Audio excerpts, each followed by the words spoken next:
Bag ऊपर bag ऊपर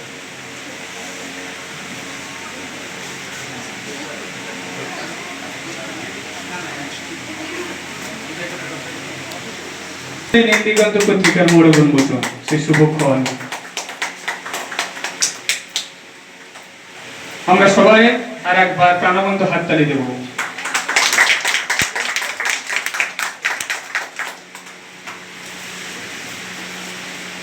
ধন্যবাদ। আমি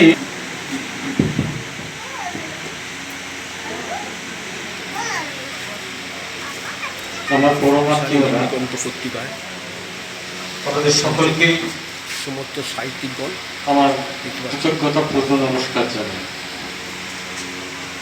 এটা বৈশাখ মাস, এটাই আমাদের আর প্রণাম জানাই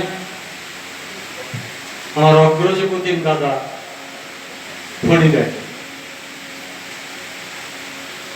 আমাদের ঋষিকান্ত বাবু তার বক্তব্যে একটা বিশেষ শব্দ উল্লেখ করেছিলেন যে দক্ষিণবঙ্গে বোধ হয় এরকম সংগঠক আর নেই, সাহিত্য সংগঠক। আমি ওনার সঙ্গে একমত এবং ওকে ধন্যবাদ জানাই এই বিশেষ শব্দটি প্রয়োগের জন্য।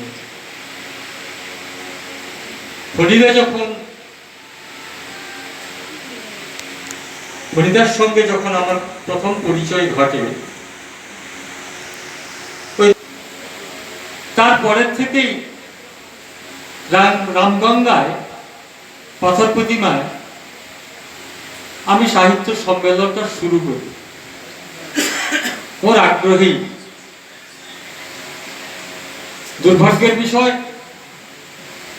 2020 সালের পর কোভিডে সেটা সম্ভব হয়ে ওঠেনি, কিন্তু দুঃখের বিষয় ফণিদা চলে যাওয়ার পরে আমরা অনেকবার চেষ্টা করেছি এবং বিশালী নীল দিগন্ত পত্রিকাটাকে সচল রাখবার জন্য, কিংবা তিনি যে সমস্ত প্রয়াসগুলো নিতেন হতো, তো সেটা আপনাদের সামনে উপস্থাপন করছি। যদি ভালো লাগে একটু হাত তালি দেবেন, উৎসাহিত বোধ করব, তাহলে অনুষ্ঠান থেকে এগিয়ে নিয়ে যেতে পারবো। সেই ঘোরাঘুরি শব্দটা আপনাদের সামনে তুলে ধরছি।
তুমিও চাওনি ওদের কাছে কিছু, যা চেয়েছো দেশ ও দেশবাসীর জন্য, দেশবাসীর কাছে।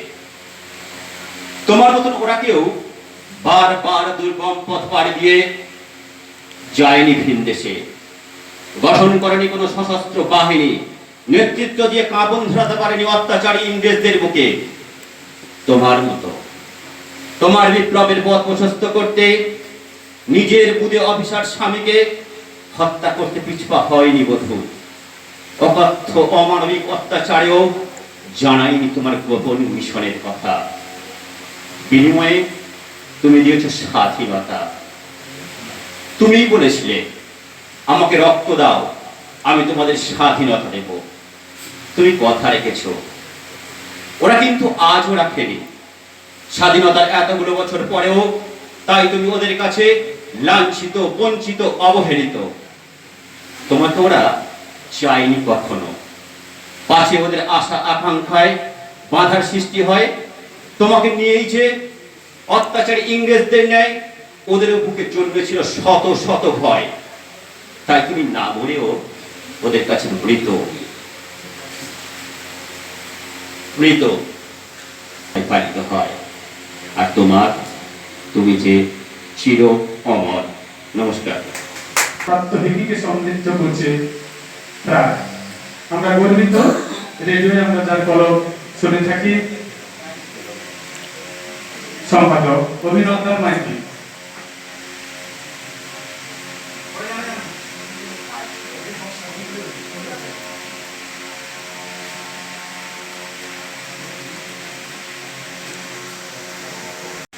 আসলে আমি আমার বাবা যে কত বড় মাপের মানুষ ছিলেন কবি হিসাবে, সেটা আমি মানে বুঝতে পারি। দীপ্তিদি আমাকে বলেছিল যে দাদা আপনি আসুন, আসলে দু ভাই বোনে পত্রিকাটাকে এগিয়ে নিয়ে যাবো কিষাণী নীল দিগন্ত। আমি বলেছিলাম, মানে আমার জানা ছিল না, আমি ভেবেছিলাম পত্রিকাটা হারিয়ে গেছে, শেষ হয়ে গেছে।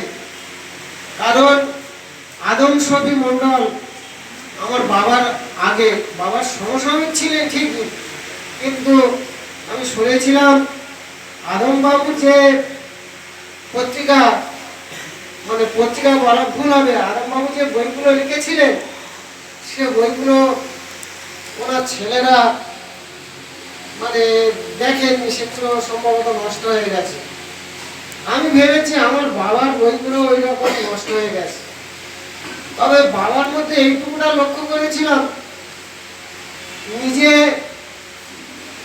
লিখতেন কিন্তু একটা সাহিত্য গোষ্ঠী করার জন্য ওনার সবসময় চেষ্টা ছিল। আমি বাবাকে বলতাম যে বাবা তুমি এত কিছু করো, এত পরিশ্রম করো, এত রাত জাগো, রাতের পর রাত কাটিয়ে ঠান্ডায় ঘোরো, এত তুমি মানে কষ্ট করো কেন?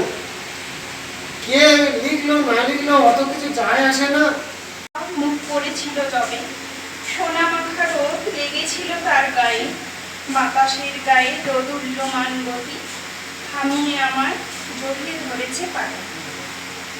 স্থিত আমাকে জড়িয়ে উঠেছে বাকল, কত কুড়ি ধরে অন্ধকারের কোণে আসা যাওয়া হয় কতবার আজকাল আলোক শূন্য বদ্ধ আপন। কতবার ভাবি ছাড়িয়ে সকল বাঁধন প্রকাশিব মম অন্তর পিঞ্জান। ঝড়ে সুরেতে বুক কাপে ধরো ধরো না প্রকাশিব প্রস্ফুটিতের দাম। মেলিব না ডানা দিল খোলা নীলাকাশে, বাঁধা করিব না বন্ধনে বাহুডোরে। স্বপ্ন ভাঙিয়া স্মৃতিটি হইল আজ কত রাত জাগা আজিকার এই। কত যে স্বপন, কত যে যতন, কত করা জারি জুড়ি, সত্য জীবনে জাগতে পারেনি ঝরে পড়া কত। নমস্কার। যাবৎ বিশালী নীল দিগন্ত বন্ধ ছিল, আজকে চালু হলো, এ বিষয়ে আপনি কি বলবেন?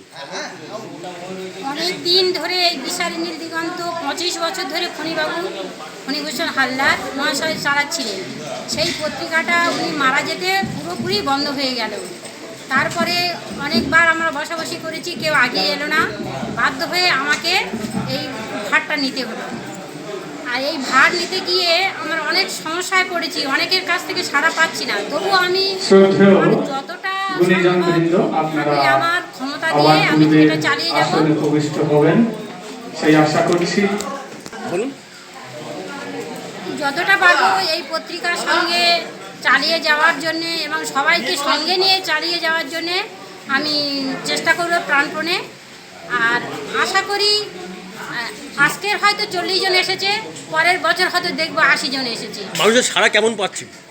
মোটামুটি আমাদের আগে যা সবাই তো সুস্থ হয়েছিল, আবার আমি তো গত বছর থেকে চালাচ্ছি 2023 সাল থেকে।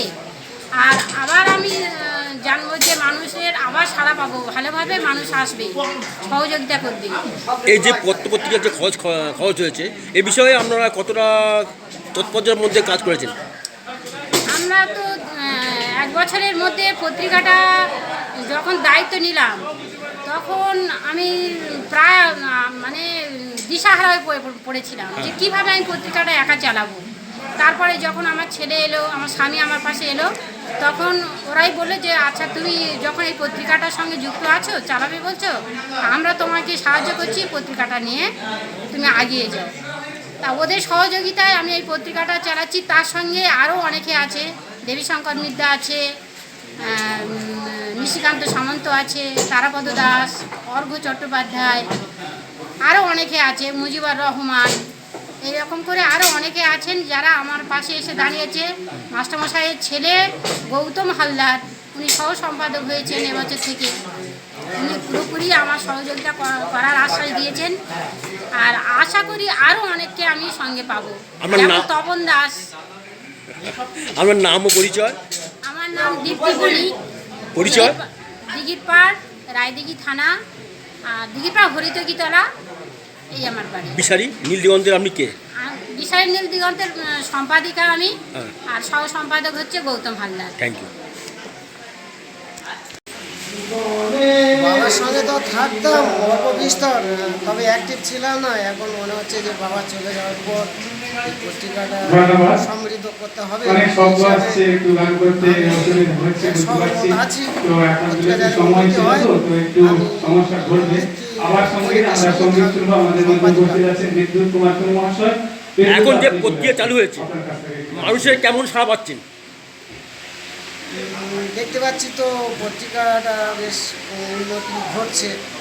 আর স্থানীয় লোকজনের মধ্যে যে অনুপ্রেরণাটা ছিল না, সেটা আমাদের সম্পাদিকার মাধ্যমে তো দেখতে পাচ্ছি যে সবাই জেগে উঠছে। ছোট ছোট বাচ্চারাও কবিতা লিখতে আরম্ভ করে দিয়েছে। আপনার নাম ও পরিচয়? বিশারি নীল দিগন্তের যিনি প্রতিষ্ঠাতা স্বর্গীয় ফণীভূষণ হালদার, উনি ছিলেন আমার বাবা। আমার নাম গৌতম হালদার, আমি বাবার প্রথম ছেলে। Thank you.